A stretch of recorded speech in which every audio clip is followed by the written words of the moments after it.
Wondering if thousands of miles away the sky's just as blue. Worst feeling ever is feeling sick.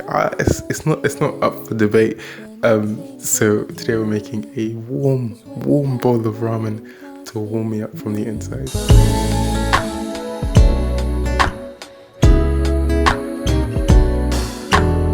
Making ramen is a long but therapeutic. It's a therapeutic process. Whoa!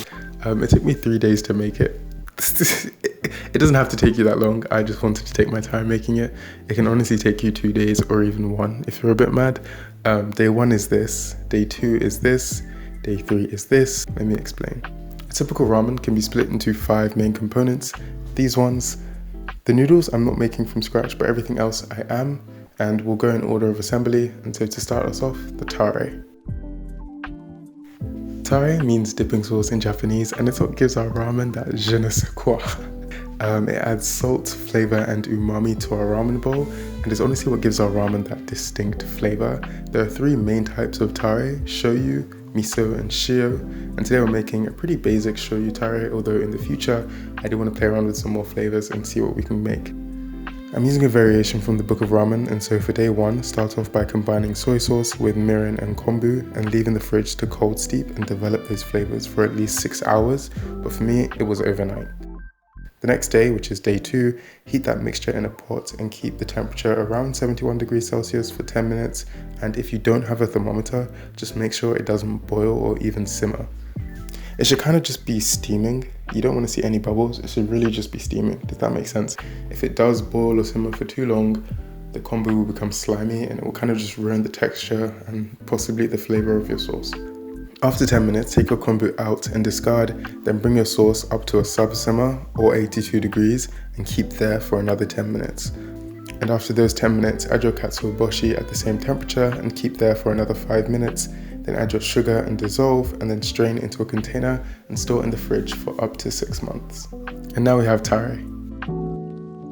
Now there are 2 main categories of soups for ramen: chintan, which are clear soups, and paisan, which are cloudy soups. We are cooking animal parts in water to extract out that trapped flavor, and then converting collagen from these animal parts into gelatin, and this should add to the thickness and mouthfeel of our soup.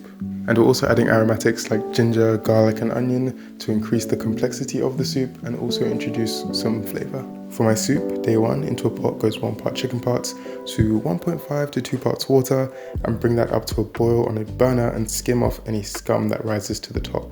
Then reduce the heat to a sub-simmer or 88 degrees Celsius and hold there for 5 hours. Now I can't lie, maintaining a sub-simmer involves me being here a bit more than I would want to be. I kind of just want to leave it, go do my things, come back and it's kind of done. And so another method which I got from Ethan was to kind of pop it in the oven. And in this case, I'm popping mine in the oven and we're starting from 90 degrees to 105 degrees Celsius, just in that range somewhere, and leaving that for 5 hours. And then after those 5 hours are done, for the last hour, so the 5th hour to the 6th hour, if that makes sense. So the last hour, we're gonna add in our aromatics, and for me, it's ginger and garlic, and pop those in. Strain your soup of the bones, and luckily I have a pot that makes this really easy, and chill in the fridge so we can skim off the fat easily the next day. Day 2, skim off the fat. It should be easy since it should have solidified a bit at the top. Then sieve again and put it into containers, and then chill in the fridge if you're not using it right away. I'm not gonna lie, next time I'm gonna use a pressure cooker because in the book he said it takes 45 minutes, and so that's making a whole lot more sense than 5 hours in the oven and an hour, and just, it's a long process, and so that's what I'll do next time. But at least this method exists so you guys can refer back to it if you don't have a pressure cooker. But I'm just putting it out there. If you don't see me use the stovetop method or the oven method again, it's because I'm using a pressure cooker. Aroma oil, as states in the Book of Ramen, is the unsung hero of ramen. It helps with the texture, the complexity, and just visual appeal of the dish. Fat droplets just look pretty cool, right? You know what I mean? I made this on day 3, and one way is to, add a bit of water, add some chicken skins to a pan and like render that fat out slowly. That takes 45 minutes. It's a really stress-free process if you want to do it. It's not even, I'm just being lazy.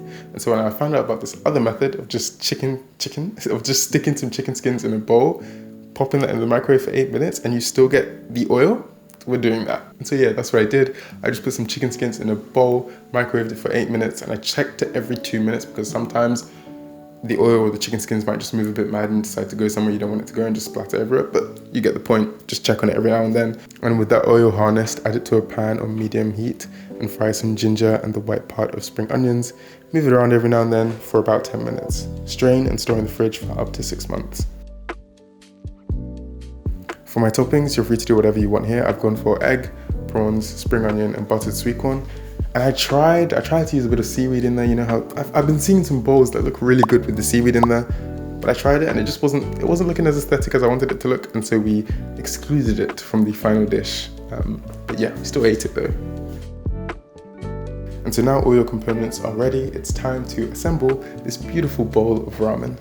Let's begin. Warm your bowl in the oven on 80 degrees and put your noodles onto boil. Add tare, oil and soup in that order, and your soup in the microwave it, and it should be piping hot. That thing should be piping hot. It should be like, you know what I mean? That's what I want. That's what I want. Obviously, if you don't want it that hot, just warm it up to your desired heat temperature. And about now, your noodles should be ready. So strain as much water and as quickly as you can and add them to your bowl. And you can try that noodle fold thing. Didn't really work here, but add your toppings anyway and enjoy. That's so good.